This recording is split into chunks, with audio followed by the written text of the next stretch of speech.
চাকৰি কৰা ল'ৰা দেখি ৰ'ব নোৱাৰিলে বোৱাৰী। স্বামী সন্তানক এৰি থৈ ৰাজাৰ সৈতে পলাল ৰাণী। স্বামীয়ে ফোন কৰাত পত্নীৰ উত্তৰ, তই বেলচা মৰা বালি উঠোৱা মানুহ, মই এতিয়া চাকৰিয়ালৰ লগত থাকোঁ। তাই মোক কৈছে তাৰ চাকৰি আছে বোলে, তাৰ লগত সুখী থাকিম বোলে। মই ক'লো তাইক মই সদায় শুৱাই থাকোঁ, সুখী নাই, বুজি নাপালে তাই মোৰ কথা। দেখিবলৈও লাজ লগা, শুনিবলৈও লাজ লগা, কিমাননো কম বোৱাৰীৰ পৰকীয়া প্ৰেমৰ কথা। এইজন ডিব্ৰুগড়ৰ অমৰাগুৰিৰ টিংকু দাস। এইগৰাকী টিংকুৰ সুন্দৰী পত্নী, নামটো ৰাণী বুলিয়ে ধৰক। দুয়োৰে আছে 10 বছৰীয়া কন্যা সন্তান। স্বামীয়ে বাহন চলাই বেলচাৰ মাৰি সুখেৰে সংসাৰ চলাই আছিল। তাৰ মাজতে দুয়োৰে সংসাৰত এণ্ট্ৰি মাৰিলে ৰাজাই। ৰাজা মানে এইজন ৰাজা দাস। ৰাজাৰ ঘৰো অমৰাগুৰিতে। ৰাজাই হেনো চাকৰি কৰে। ৰাজাৰ সৈতে টিংকু দাসৰ পত্নীৰ পৰকীয়া প্ৰেমৰ সম্পৰ্ক গঢ়ি উঠে। দিনৰ দিনটো স্বামীয়ে গাড়ী চলাই যায়। সেই সুযোগত পত্নীয়ে ৰাজাৰ সৈতে প্ৰেম আনন্দ লয়। কিন্তু লুকাই চুৰকৈ আৰু কিমান দিন চলিব।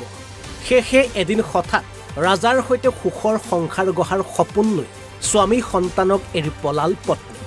এতিয়া স্বামীৰ লাগিছে হাহাকাৰ। বোলে এনেকে কথা বোলে তাৰ সৈতে চাকৰি আছে, চাকৰি কাৰণে গৈছো বোলে। ৰাজা দাস চাকৰি কাৰণে গৈছো। তোৰ বোলে মোক বেলচা মৰা গাড়ী চলা, তোৰ পইচা মই বোলে চলিব নোৱাৰো বোলে। মই কিন্তু চাকৰি থকা মানুহ অতদিনে মই কি খুৱাইছিলো তোক বোলো। অতদিনে মই বেলচা মাৰি বোলে মই গাড়ী চলাই শুৱাই আছিলো, ধুনীয়াকে বিন্দাছ আছিলো। সেইটো বুজি নাপালে। তাইক মই ক'লো এই ছোৱালীজনী মুখলৈ চাই কিনে চা বুলি ক'লো। ছোৱালীজনী মুখলৈ তাই নাচালে। মই বোলে চাকৰি লোৱা সৈতে বোলে সুখত থাকিম বোলে, বিন্দাছ থাকিম বোলে। আজি বিয়া পতা 11 বছৰ ওচৰ পাৰে হ'ল। অমৰাগুৰিতে আছে। নাচালে, এবাৰ নাচালে। মই তাইৰ মুখলৈ তাইক এবাৰ ক'লো, তাইক মই বাৰম্বাৰ ক'লো এই ছোৱালীজনী মুখলৈ চা এবাৰ, এইবোৰ কথা বাদ দে। এই ঘটনাটো আপোনাৰ 19 তাৰিখৰ দিনাখন বাৰ্থডে খাব গৈছিলোঁ। বাৰ্থডে খাব যোৱাৰ পিছত মই 20 তাৰিখ তাত ৰাতিয়ে থাকিলোঁ। আপোনাৰ পুলিচ প্ৰশাসন দিলোঁ কিছুমান কথা, আজিলৈ এতিয়ালৈকে ডিছকাছ কৰা নাই কোনো। সঁচা কথা কৈছোঁ আপোনাৰ লগত। কেছ দিয়া হ'ল আপোনাৰ সদৰ থানাত দিয়া হ'ল, SP কোৰ্টত দিয়া হ'ল। SP কোৰ্টত দিয়া হ'ল। একো ভাল আছিলে চবফালে ভাল আছিলে। লেকিন আজিলৈকে মই বৰ্তমান ইমান দিন কথা হ'ল একো গম নাপালোঁ। কিন্তু মই 19 তাৰিখ দিনা গম পোৱাৰ কাৰণে এই কথাটো ক'বলগীয়া। চবকে দিয়া হ'ল বৰ্তমান, কোনো একো মানে প্ৰশাসনো তাই মোক কৈছে তাৰ চাকৰি আছে বোলে, তাৰ লগত সুখী থাকিম বোলে। মই ক'লো তাইক মই সদায় শুৱাই থাকোঁ, সুখী নাই, বুজি নাপালে তাই মোৰ কথা। ডিব্ৰুগড়ৰ পৰা হৰেণ সোণোৱাল, NB নিউজ।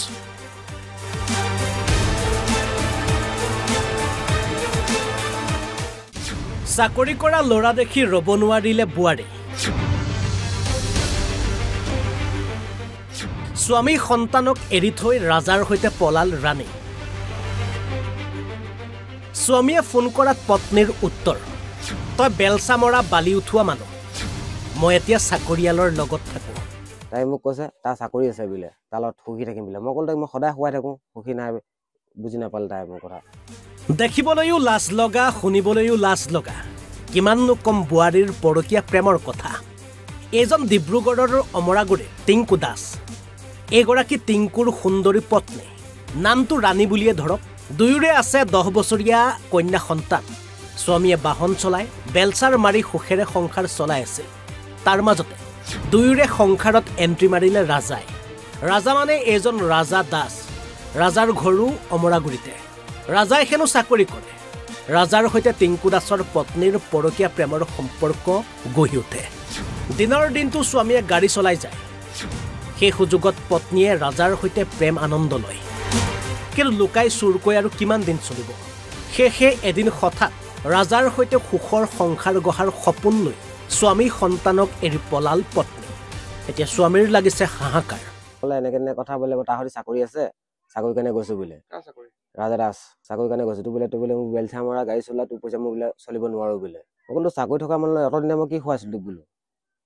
অতদিনে মই বেলচা মাৰি বোলে মই গাড়ী চলাই শুৱাই আছিলো, ধুনীয়াকে বিন্দাছ আছিলো। সেইটো বুজি নাপালে। তাইক মই ক'লো এই ছোৱালীজনী মুখলৈ চাই কিনে চা বুলি ক'লো।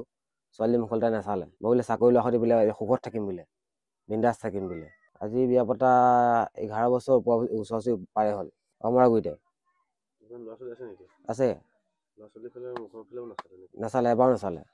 মই তাইৰ মুখলৈ তাইক এবাৰ ক'লো, তাইক মই বাৰম্বাৰ ক'লো এই ছোৱালীজনী মুখলৈ চা এবাৰ, এইবোৰ কথা বাদ দে। এই ঘটনাটো আপোনাৰ 19 তাৰিখৰ দিনাখন বাৰ্থডে খাব গৈছিলোঁ। বাৰ্থডে খাব যোৱাৰ পিছত মই 20 তাৰিখ তাত ৰাতিয়ে থাকিলোঁ। আপোনাৰ পুলিচ প্ৰশাসন দিলোঁ কিছুমান কথা, আজিলৈ এতিয়ালৈকে ডিছকাছ কৰা নাই কোনো। সঁচা কথা কৈছোঁ আপোনাৰ লগত। কেছ দিয়া হ'ল কেছ দিয়া হ'ল আপোনাৰ সদৰ থানাত দিয়া হ'ল, SP কোৰ্টত দিয়া হ'ল, SP কোৰ্টত দিয়া হ'ল। একো পত্নীৰ লগত কেনেকুৱা আছে আপোনাৰ ভাল আছিলে চবফালে ভাল আছিলে। লেকিন আজিলৈকে মই বৰ্তমান ইমান দিন কথা হ'ল একো গম নাপালোঁ। কিন্তু মই 19 দিনা গম পোৱাৰ কাৰণে এই কথাটো ক'বলগীয়া। চবকে দিয়া হ'ল বৰ্তমান কোনো একো মানে প্ৰশাসনো তাই মোক কৈছে তাৰ চাকৰি আছে বোলে, তাৰ লগত সুখী থাকিম বোলে। মই ক'লো তাইক মই সদায় শুৱাই থাকোঁ, সুখী নাই, বুজি নাপালে তাই মোৰ কথা। ডিব্ৰুগড়ৰ পৰা হৰেণ সোণোৱাল, NB নিউজ।